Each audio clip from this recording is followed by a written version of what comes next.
Nature చెప్తున్నా.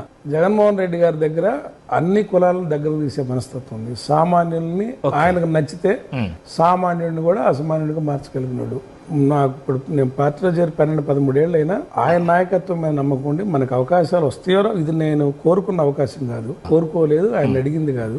నేను leader అటువంటి గట్టి లీడరు, అట్లాంటి లీడర్ అంటే అట్నే ఉండాలా. ఇప్పటికప్పుడు మేనేజ్ చేసుకుంటా, పరిస్థితులను బట్టి మాట మారుస్తా, తప్పుడుతనంగా ఉండేవాళ్ళు కరెక్ట్ కాదు. ఈయన ఎప్పుడైనా దృష్టిలో పడితే ఎక్కడిస్తాడు. ఉంటే కుదిరితే మనకు నాయకత్వం వస్తే, లేదంటే లేదు.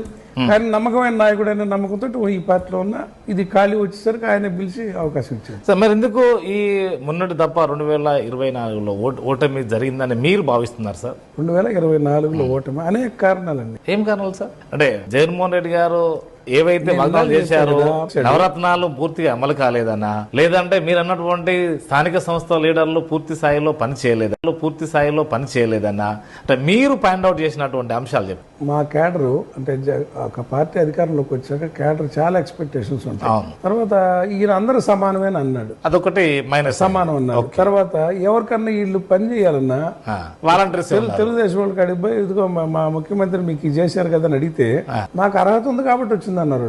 జగన్మోహన్ రెడ్డి గారు ఇచ్చింది ఏంది, మీరు చేసేది ఏంది? నా క్యాడర్ కి ఎదురైన ప్రశ్నలు. ఇప్పుడు నాకు అర్హత ఉంది, వాలంటీర్ ఇంటికి వచ్చాడు, నాకు అర్హత ఉంది కాబట్టి నాకు ఆ పథకం వచ్చింది, దాంట్లో మీ ఇన్ఫ్లుయెన్స్ ఏముంది అనే భాష మాట్లాడేది. అంటే జగన్మోహన్ రెడ్డి సరైన మార్గంలో చేశాడు, కానీ ఇక్కడ క్యాడర్ కూడా పూర్తి స్థాయిలో వాళ్ళకు తెలియకుండా కూడా పూర్తిగా ఉపయోగించుకోలేరని కూడా ఇంకో భావన కూడా అనుకోవచ్చు కదా. కాదు, వీళ్ళ చేతుల్లో పెత్తనం లేదు. అదే అంతకన్నా ముందు సార్, ఇప్పుడు డివైడ్ అయినటువంటి రాష్ట్రాన్ని చంద్రబాబు గారు అష్టదిష్టంగా చేసిండు. ఏది 420 హామీలు ఇచ్చారు. ఆ హామీలు కాకుండా మా ప్రభుత్వంలో మీకు అర్హత ఉన్నది కాబట్టి మేము ఇచ్చాము, కానీ కాకపోతే ఎలాంటి పైరకు లేకుండా ఇచ్చారు.